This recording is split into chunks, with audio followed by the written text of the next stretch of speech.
Happy spring, witches!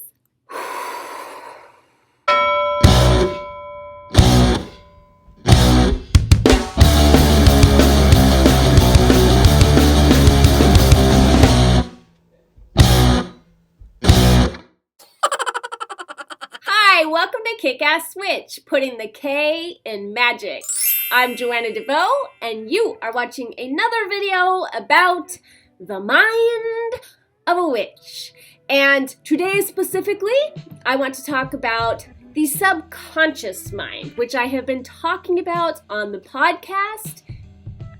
If the opening to this video had you feeling confused and weird inside, and you don't really know what I was doing, that's because you don't listen to my podcast and you're missing out on that kind of fun. That is a technique that I use. I decided on the last episode of Hippie Witch, it's Tuesday, every noon Pacific.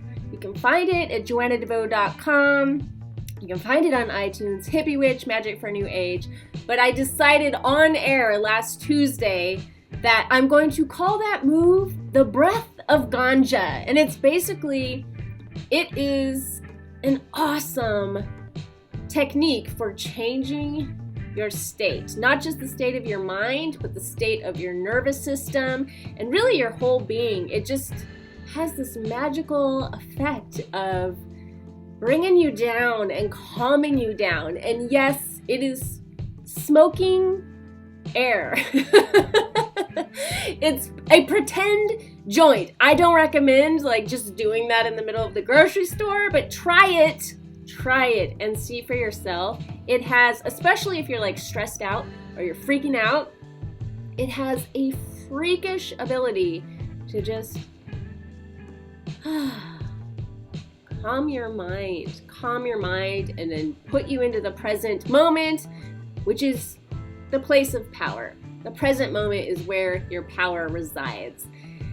I also wanted to share with you, I mentioned this as well on the last episode of Hippie Witch, and I said I would put it in this video, so I'm going to. Almost 10 years ago, I saw a video on SikhNet, S-I-K-H-net, and it blew my mind. It was so cool.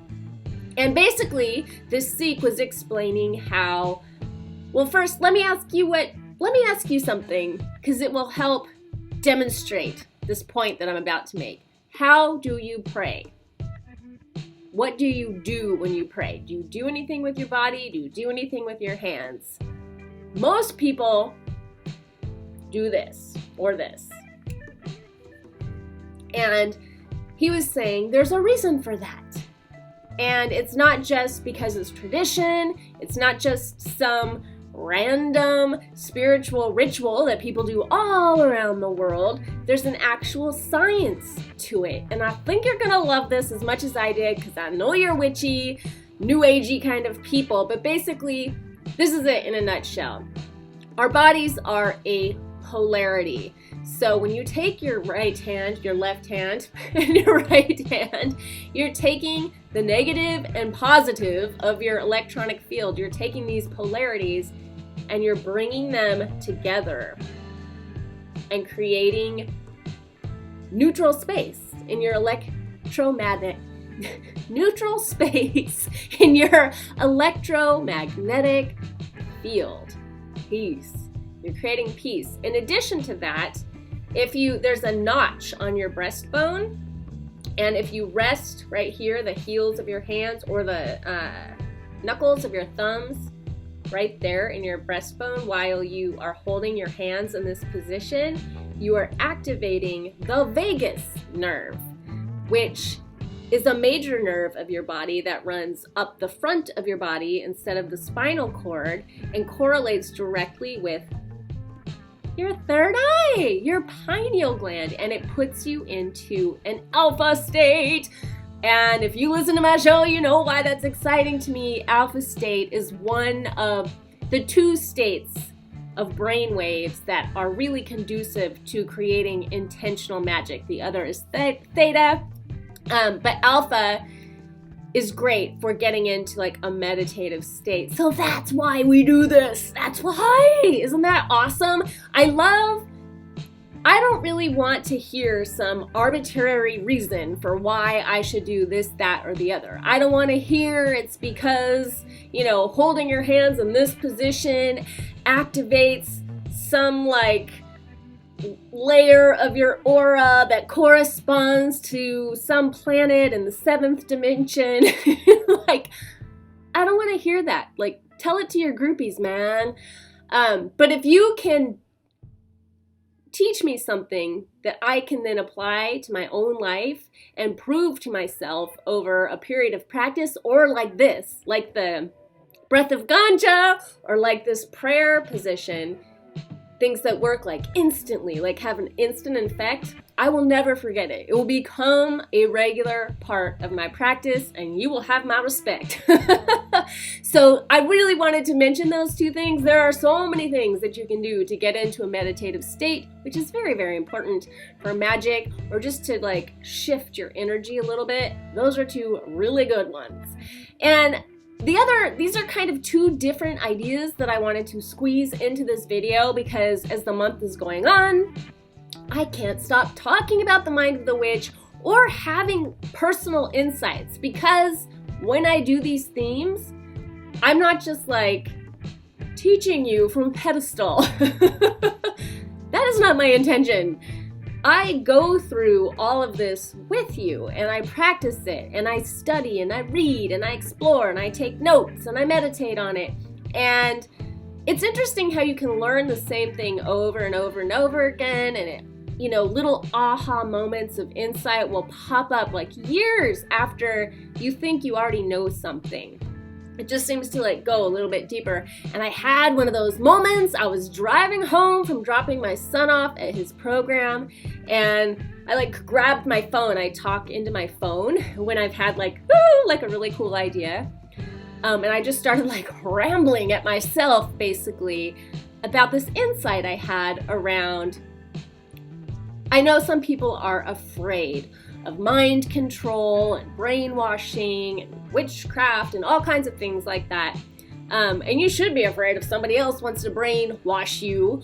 But you can use mind control techniques on yourself to create new programs in your subconscious mind and change your life. If you don't get into the subconscious layers of your mind, which are just programs, it's just like a record that's playing on repeat.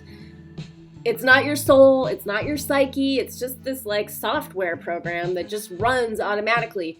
If you don't learn how to change that, it's going to be extraordinarily challenging to change your life. And to me, Magick is creating change and consciousness with your will, so that's what I'm all about. So I was thinking about this, and I was thinking about, here we go. Go with me, because I need to like say another random thing. Back in the day in bookstores, the self-help section, or the personal development section, which it's now called, it used to be called the self-improvement section. And the idea of self-improvement has really fallen out with the spiritual community. And actually, there's a teacher that I love that I recommend all the time, and he's very like hot on talking about how self-improvement is like a shaming thing and whatnot. And what I'm trying to teach people, and what I think is really important to understand about you personally going in and changing the programs of your mind, which I think is so empowering and liberating, is that it's not about improving who you are, it's about being who you are. It's about getting rid of all of the layers of junk that other people have put on you so that you can be more fully yourself. It's about being who you know you are. I know that there's a piece of you, there's a big part of you that knows what you're capable of and nobody else knows. But you know it, and you've known it your entire life, and you felt this like call to be that thing. And then you probably have all of these weird, funky patterns and excuses in place that keep you from fulfilling that. And if you're a journal keeper, flip through some old journals and you will find that year after year after year after year after year, through your entire adult life, you are trying to make the exact same changes happen. You are trying to lose the same 15 pounds. You are trying to make the same $50,000. You are trying to meet the soulmate. You are trying to do whatever it is. And you'll have like peaks and valleys where you're like, oh my gosh, I'm really doing it this time because I read this book or I listened to this speaker and I'm so gung-ho and I totally get it. And you probably do on an intellectual level. But you haven't gotten your subconscious online. So then you go into a valley and you feel like shit. That to me is where the shaming comes in, where we start to shame ourselves because we know what we're capable of. Why can't I do this thing? It's not that hard. I see other people doing it. Why can't I do it? I've wanted this my whole life. And that is the beauty in reprogramming your subconscious mind consciously. So I think that March's episodes of Hippie Witch, you can listen to them anytime you want. They'll really help you come up with some cool techniques for yourself. I share all kinds of different things that you can do, but that's really cool to listen to. And then I also, not just for those of you who got the Rich Witch, but there's a section in the Rich Witch called the Courageous Hand that is really about the heart chakra, and I explain how the hands are connected to the heart chakra. And then there's a guided meditation in there that is designed to magnetize you to money, activate your subconscious mind, activate your hands, activate your heart. It's extremely powerful. You will feel it in the moment if you really do it, but I know not everybody likes to read one of those things and then try to like memorize it and then reenact it for themselves. So I have created a guided meditation. So I hope you like my voice because it's my voice. I know my voice is not for everyone, but I did the best I could to keep it like steady and with some new agey sounds in the background. And you can pick that up now. You don't have to have read The Rich Witch to use this. It's going to be great no matter what. But if you've read The Rich Witch and you're like, I really want to do that, but it's weird trying to, take it off the page, this will solve that for you. So follow links down below if you want to pick that up. If not, I will be back at when I get excited, sometimes my mind moves faster than my tongue and lips are able to keep up. Until we meet again,